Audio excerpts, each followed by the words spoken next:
I want to go to the UNHRC because that's always in the news, especially this year. You were an advisor to the Ministry of Foreign Affairs between 2015 and 2018. That's right, under the Yapali regime. The Yapali regime stirred controversy in 2015 when the UNHRC passed Resolution 30/1. And I mean, there was a lot in that, but let's just focus on the main issue there that everyone seems to focus on. It's the issue of foreign judges in any future accountability mechanism. Yep. So, I mean, you obviously were an advisor to the Foreign Ministry, but can you take us through the thinking at the time, but also your personal point of view, how you view it? So I was actually, to clarify, I was an advisor to the Foreign Ministry on a very specific issue. Right. That Yes, was I saw that. international treaty compliance. I was there to help with GSP plus negotiations and also to help draft certain laws. So I was involved in the drafting of the Enforced Disappearances Act. Okay. I did not advise the Foreign Ministry on the UNHRC process at all. Right. In fact, I wore a different hat altogether. I was much more involved in the civil society, sort of activism at the time. Right. And because I was independent, an independent advisor, the Foreign Ministry also had no problem in me having more than one hat. Okay. I can give you a sort of outsider's perspective in terms of what happened. And from our vantage point, as those who are sort of pressing for accountability and some kind of progress in the international sphere on this issue, we saw Resolution 30/1 as an indication of the government's commitment to introduce certain mechanisms, right? Now, my problem with the entire process was that this was entirely designed for the consumption of the international community and, of course, victim groups that were, and civil society that were pressing for it. Right.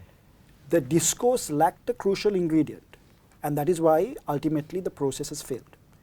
It lacked an attempt to convince, I would call it more or less triumphalist majority community in the South that this was important. And not a single politician in that government was willing to do that. And in fact, even when the consultation task force was established, it was really parceled off and parceled out to civil society to do the job, to engage communities and then come up with a report. And when the report came, the leadership didn't even want to publicly receive the report. So this whole process lacked that. And 30/1 is hopelessly disconnected to the majority community in terms of bringing them along. Right. So it overshot the mark. And if I were to engage in some introspection, all of us were caught up and preoccupied with getting it through, that we failed to actually, and I failed to actually assess the political economy in terms of whether this is possible. Yeah. And it would have been possible if we insisted that politicians with political capital really were willing to expend it in the South. It never happened. It was doomed from the start. So I think the promises of that resolution, which certainly did a lot in terms of certain things like getting an Enforced Disappearances Act in play.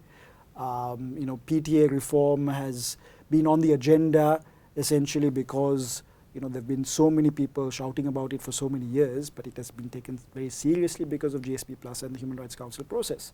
So I think there are some practical benefits, and it's always practically beneficial to have the Human Rights Council scrutinize Sri Lanka's situation, because governments ultimately are pushed to behaving better when there is international scrutiny. So there's some respite that we get. But in terms of concrete reforms, it's impossible to actually promise those reforms, and the government actually misled victim communities, building up the expectations only to sort of breach all those promises, because the government never intended for the majority community to actually come on board. Right. And it was doomed to failure. And I think all of us who were participants in that were part of that failure. Right. just on this idea of foreign judges, and because you also have a background in international law, Yep. and I think for our audience, because there's a certain section of people that think, maybe rightly, maybe wrongly, that there's a double standard, right? It's the most common thing we hear in Sri Lanka about the double standard of the international system. Now, the UNHRC, the United Nations, it's all part of the, shall we say, the rules-based global society that we're supposed, that's sort of where international law comes from as well, right? It's from custom. Now, when you look at countries in our region, countries further apart, there's obviously national interest that pervades beyond their territorial boundaries. That's right, yeah. and within as well.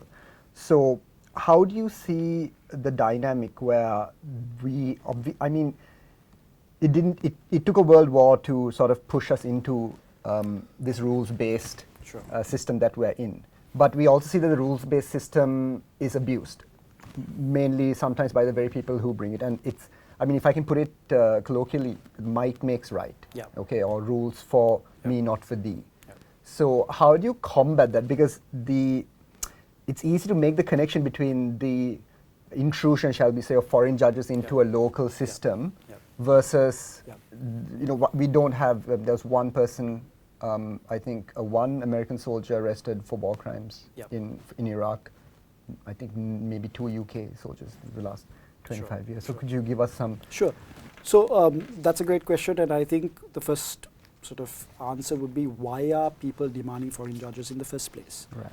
I think we have to accept the fact that there is a deep distrust in state institutions if you come from a victim community.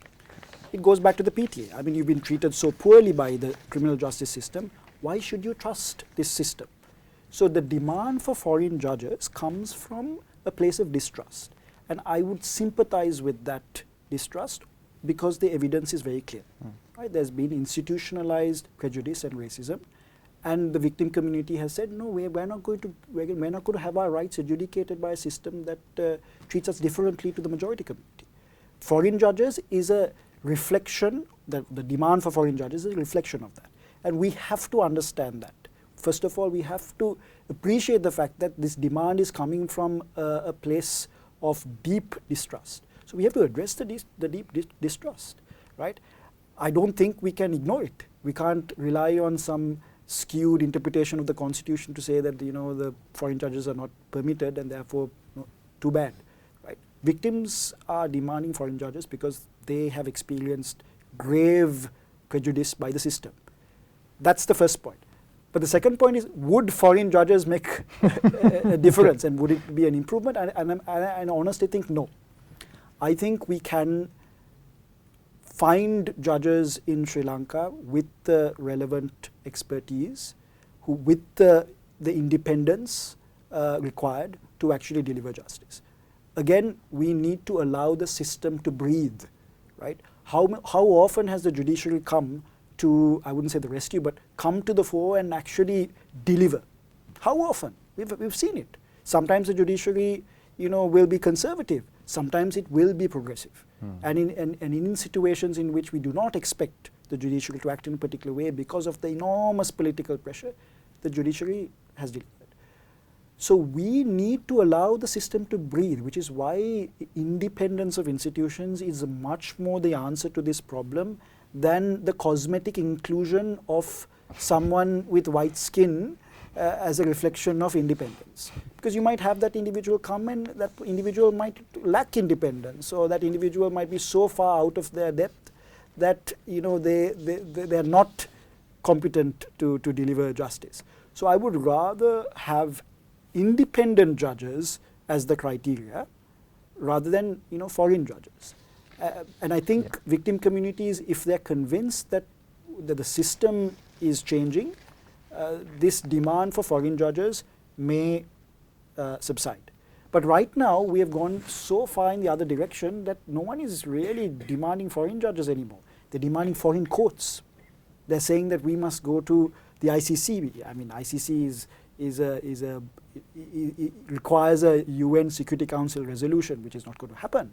But still, in terms of the symbolism, no one is really demanding foreign judges anymore because they don't trust even a local court with foreign judges. They don't believe the state will be actually serious. They're demanding that we go to foreign courts, to international courts.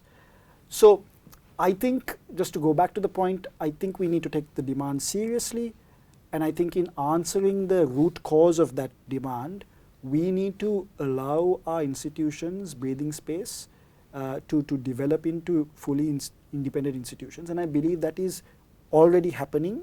It can easily change because unfortunately we have a tendency in Sri Lanka to reform the constitution in all kinds of directions, and the moment judges act independently, the political establishment thinks that it's best to remove the Constitutional Council and then reintroduce the Parliamentary Council so they can control judges better. I mean, judicial officers need to be allowed to do their job, right? And I think if you allow that over a period of time and there's trust in institutions, the question of foreign judges becomes moot.